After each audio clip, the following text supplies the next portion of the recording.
एक आवारा किस्म का आदमी था और रोज एक वेश्या को अपने घर बुलाकर उसके साथ अय्याशी करता। एक दिन मेरी माँ की तबीयत खराब हो गई।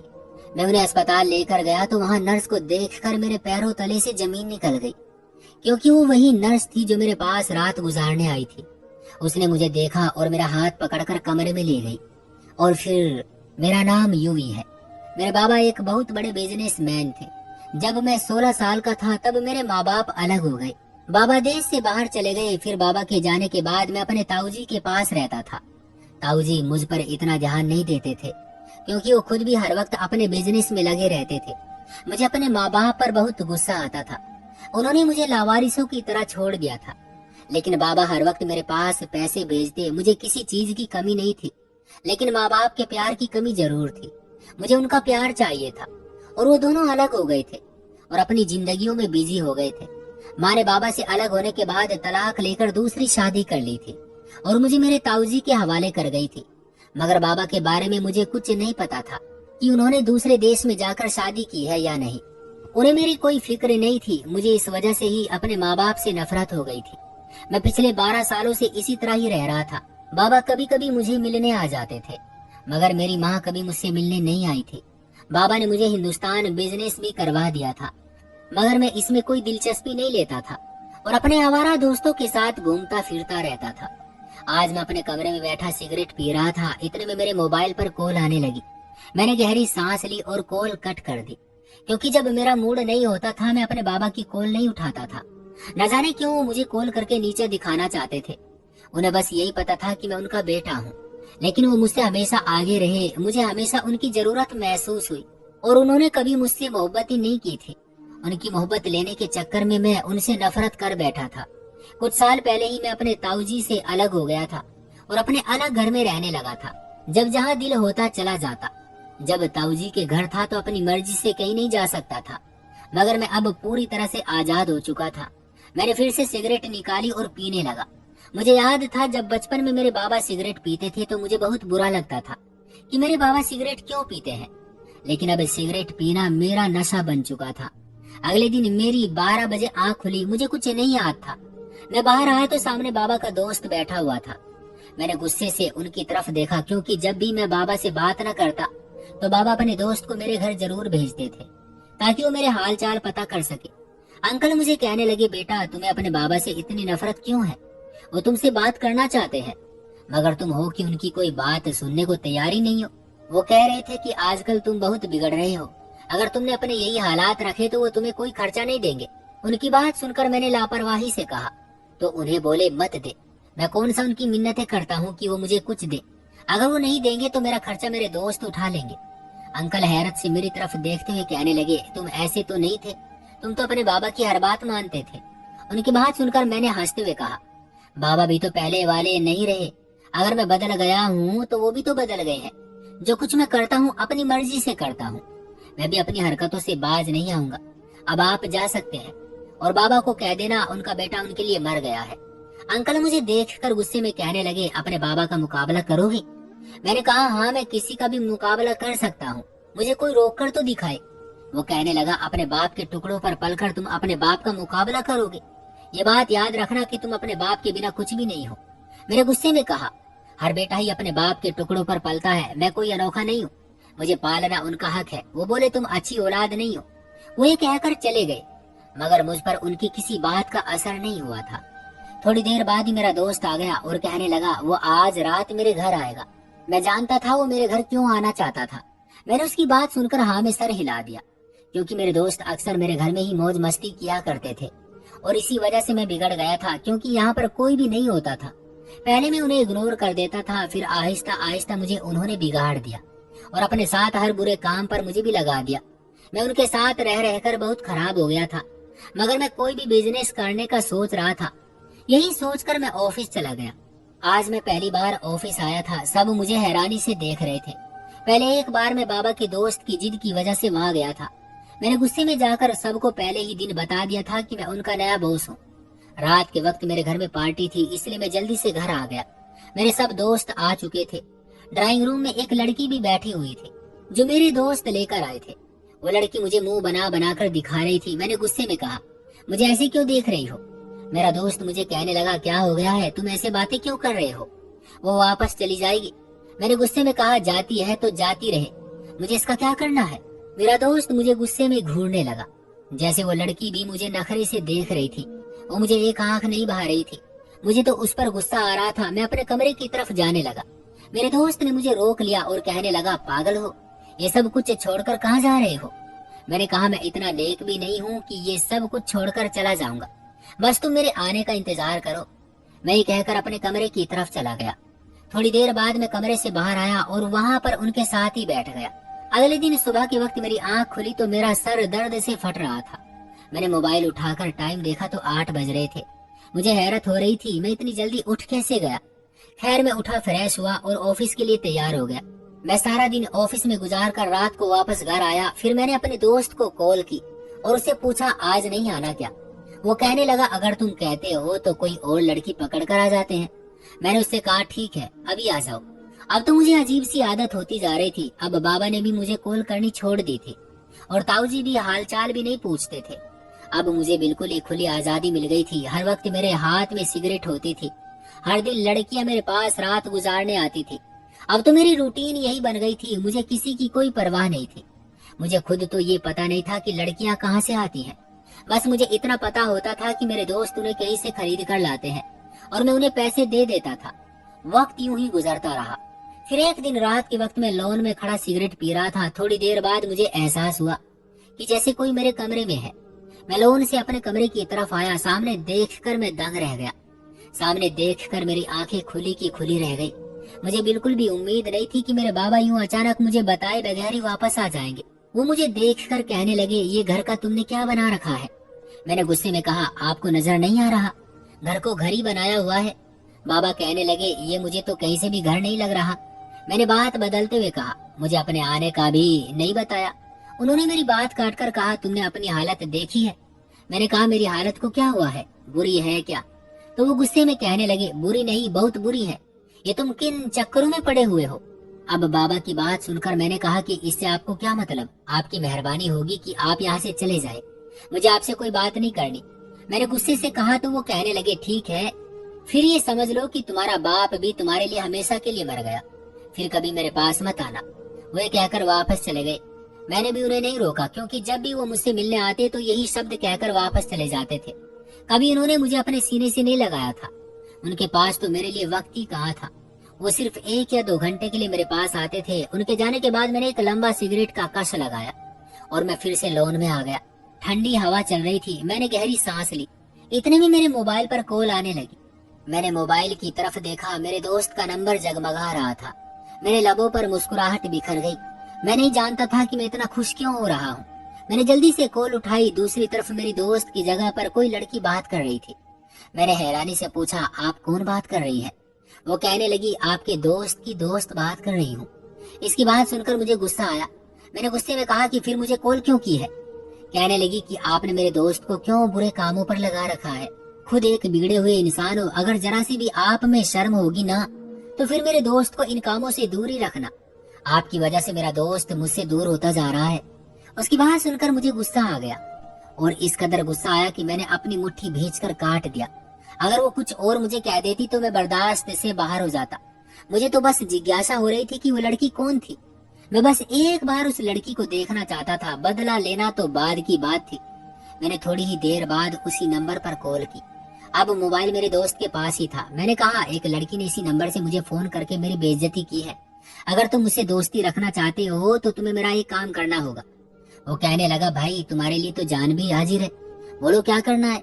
मैंने कहा कि जो तुम्हारे पास थोड़ी देर पहले लड़की थी वो कौन थी। मेरी बात सुनकर वो हंसते हुए कहने लगा कि वो मेरी एक बहुत पुरानी दोस्त थी। वैसे ही जरा दिमाग फिरी लड़की है, तुम उसकी बातें दिल पर मत लो। मैंने गुस्से में कहा कि मुझे वो लड़की चाहिए। वो कहने लगा, भाई पागल हो गए हो क्या। उसकी बात सुनकर मैंने कहा कि पागल नहीं हुआ, मुझे बस वही लड़की चाहिए। अगर दे सकते हो तो ठीक, वरना कभी मुझे कॉल मत करना। मैंने कहकर कॉल काट दी। मैंने उसे बेबस कर दिया था। मैं जानता था कि वो मेरे लिए कुछ भी कर सकता है। मैं अब उसकी कॉल का इंतजार करने लगा। वो बातों से मुझे ऐसी वैसी लड़की बिल्कुल भी नहीं लगी थी और मैं जानता था कि वो मेरे पास आने के लिए कभी नहीं मानेगी। लेकिन मैं भी देखना चाहता था कि मेरा दोस्त मेरे लिए क्या करेगा। अगले दिन मैं ऑफिस से वापस आया, सामने मेरा दोस्त आया हुआ था। मैंने गंभीरता से उसकी तरफ देखा और फिर सोफे पर देखा जहाँ एक डरी हुई लड़की बैठी थी। मेरा दोस्त मेरा हाथ पकड़कर मुझे साइड पर ले गया और कल वाली बात पर हाथ जोड़कर माफी मांगने लगा और कहने लगा, मेरी खातिर उस लड़की को भुला दो, वो नहीं आ सकती। हाँ, मगर मैं ये लड़की लाया हूँ। मैंने अपनी दोस्ती की खातिर कल वाली लड़की बुला दी और मैं उस लड़की को देखने लगा। वो मुझे बहुत अजीब सी लग रही थी। उसके चेहरे पर मासूमियत छाई हुई थी। डर की वजह से उसके हाथ कांप रहे थे जिन्हें वो छुपा रही थी। मेरा दोस्त कहने लगा कि कल सुबह मैं इसे आकर ले जाऊंगा। वो ये कहकर वहां से चला गया। मैं उस लड़की की तरफ गया तो वो रोती हुई मेरे आगे हाथ जोड़ने लगी। मैंने गुस्से में कहा, ये ड्रामा मुझे मत दिखाना। वो मुझे रोती हुई कहने लगी, मैं ऐसी वैसी लड़की नहीं हूँ। मैंने हैरत से उसकी तरफ देखा। उसकी आंखों से मोटे मोटे आंसू गिर रहे थे। वो कह रही थी कि प्लीज मेरे पास मत आइए। मैंने उसकी तरफ कदम बढ़ाए मगर वो पीछे होती हुई सोफे पर गिरी। मैंने गुस्से में कहा, क्या हो गया है, पागल हो क्या तुम? मैंने गुस्से में कहा तो वो रोती हुई कहने लगी, ऊपर वाले के लिए मुझे यहाँ से जाने दो। आपने जितने पैसों में मुझे खरीदा है मैं वो सारे पैसे वापस कर दूंगी। वो रोती हुई कहने लगी, बस मुझे उस आदमी को वापस मत करना, प्लीज आप मुझे यहाँ से जाने दो। वो रोती हुई मेरे पाँव में गिर गई। मैंने उसे कांधों से पकड़कर उठाया और कहा कि देखो, मैंने किसी के साथ आज तक जोर जबरदस्ती नहीं की, तुम रोना बंद करो। मैंने कुछ सोचे बिना ही उसके आंसू साफ कर दिए। वो पीछे हुई, उसकी आंखें लाल हो रही थी। मैंने कहा ना मैं आपको कुछ नहीं करूंगा। वो कहने लगी, वो लड़का मुझे ले जाएगा, उसने मुझे खरीदा हुआ है। शायद वो मेरे दोस्त की बात कर रही थी। मैंने कहा, तुम्हें कोई भी नहीं ले जाएगा, मैं तुम्हें किसी को भी नहीं दूंगा। वो मुझे हाथ जोड़कर कहने लगी, मुझे जाने दो। मैं उस लड़की को देख रहा था। अगर उसका बस चलता तो वो जल्दी से वहां से भाग जाती। मैंने उससे कहा, ठीक है, तुम रोना बंद करो और यहाँ से वापस चली जाओ। मैंने ये कहा तो वो जल्दी से अपना दुपट्टा लेकर खुद को ढांपते हुए वहां से चली गई और मैं उसे जाता हुआ देखने लगा। मेरे लबों पर मुस्कुराहट आ गई। मुझे न जाने क्यों सुकून मिल रहा था। मुझे खुद समझ नहीं आ रहा था। आज मैं बहुत सुकून से था। मैंने आंखें बंद की तो उसका चेहरा मेरी आंखों के सामने आने लगा। मैं अपने कमरे की तरफ गया। मुझे नींद आने लगी। आज से पहले तो मैं रात को देर तक जागता रहता था। मुझे कभी इस तरह नींद नहीं आई थी। मैं बेड पर लेटा तो मेरी आंखों के सामने न जाने क्यों वही लड़की आ रही थी। अचानक से मुझे अपने दोस्त का ख्याल आया। उसने मुझे कहा था कि वो सुबह आकर उस लड़की को ले जाएगा और वो लड़की कह रही थी कि मेरे दोस्त ने उसे खरीदी है। अब तो मेरे दोस्त ने मुझसे उसके बारे में पूछना ही था। मैं तो यही सोचे जा रहा था कि मैं उसे क्या जवाब दूंगा। मैंने गहरी सांस ली मगर बार बार वही लड़की मेरी आंखों के सामने आ रही थी। मैंने एकदम से आंखें खोली। मुझे अब बेचैनी सी हो रही थी। मैं उस लड़की को फिर से देखना चाह रहा था। मेरा दिल कर रहा था कि वो लड़की फिर से मेरे सामने आए और मैं उसे देखता रहूं।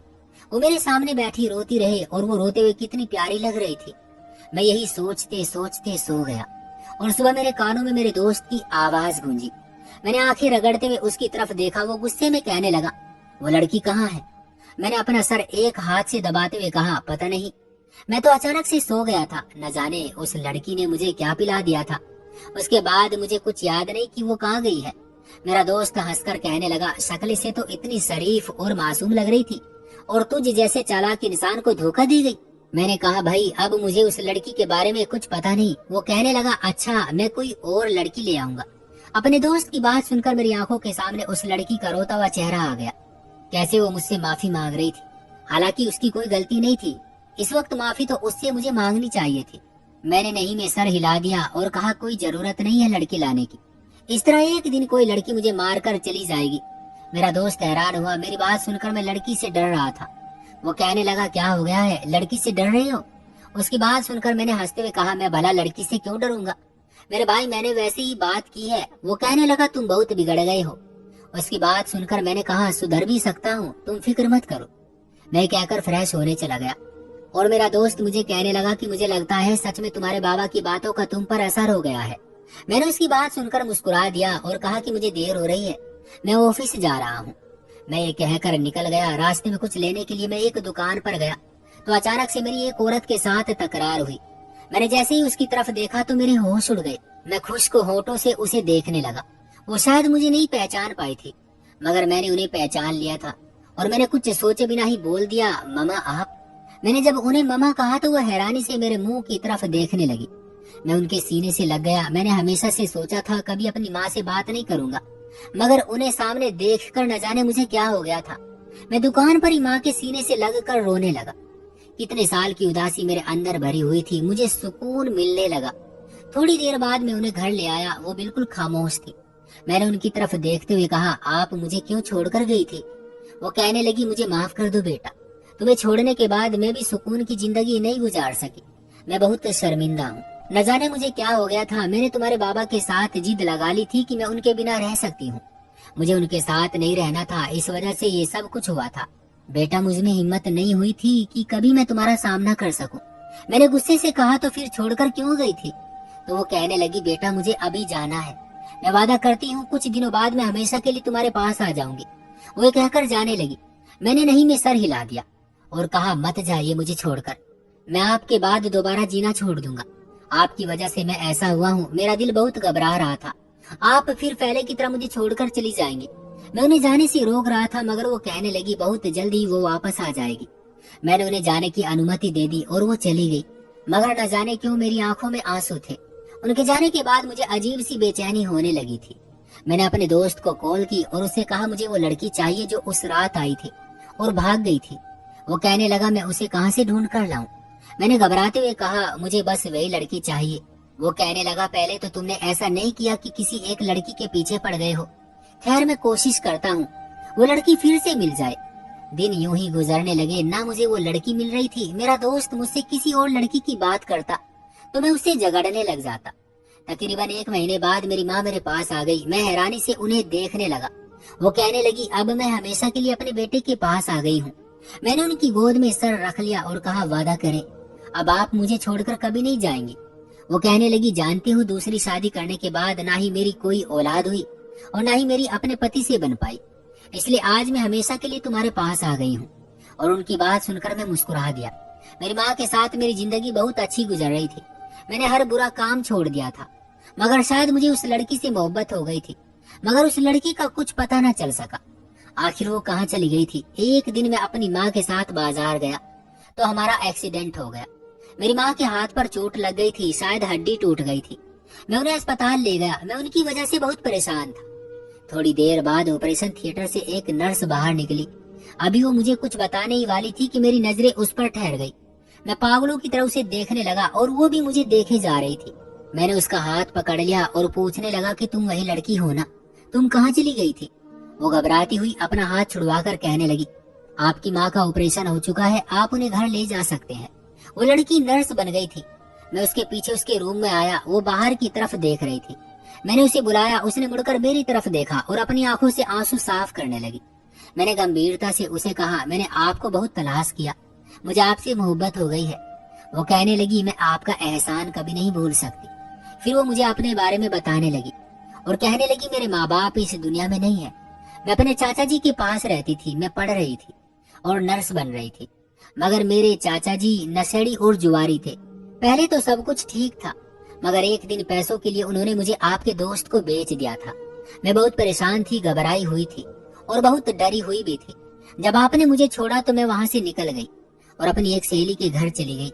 उसकी फैमिली बहुत अच्छी थी। उन्होंने मेरा बहुत ख्याल रखा और मुझे नर्स बनाया। लेकिन आप जानते हैं, मैं इन सब का जिम्मेदार आपको समझती हूँ। अगर आज मैं यहाँ हूँ तो बस आपकी वजह से हूँ। मैंने कहा, तो फिर मुझसे शादी कर लो, मेरे एहसान का बदला दो। मगर उस लड़की ने नहीं में सर हिला दिया और कहने लगी, आप अच्छे इंसान नहीं है, आप अपने माँ बाप के साथ भी नहीं रहते।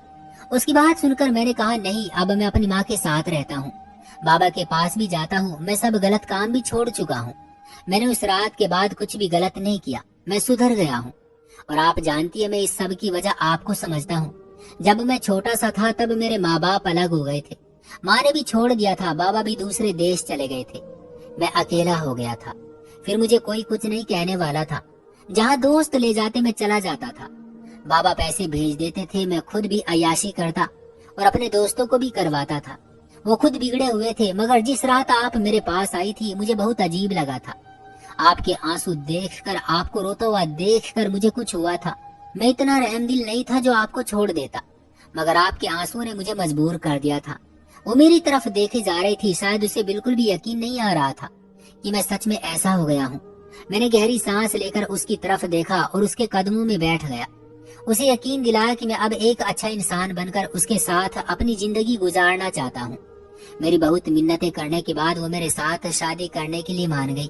मैं जब माँ को घर लेकर आया तो उन्हें उस लड़की के बारे में बताया तो वो भी शादी के लिए मान गई। मैं बहुत खुश हुआ और जल्द ही मेरी उस लड़की के साथ शादी हो गई। मैं अक्सर उसका धन्यवाद करता रहता हूँ। अगर वो ना होती तो आज ना जाने मैं कहाँ होता। मुझे बहुत अच्छा लगता है। मुझे पता चल गया था कि एक अच्छा इंसान बहुत से लोगों को अच्छा बना देता है और उस लड़की की एक मुलाकात ने एक बिगड़े हुए लड़के को सुधार दिया था और आज मेरी वजह से मेरे सारे दोस्त भी सुधर गए थे। आज मैं अपनी पत्नी और अपनी माँ के साथ हंसी खुशी जिंदगी जी रहा हूँ। तो दोस्तों, ये थी हमारी आज की कहानी। आपका क्या कहना है इस कहानी के बारे में?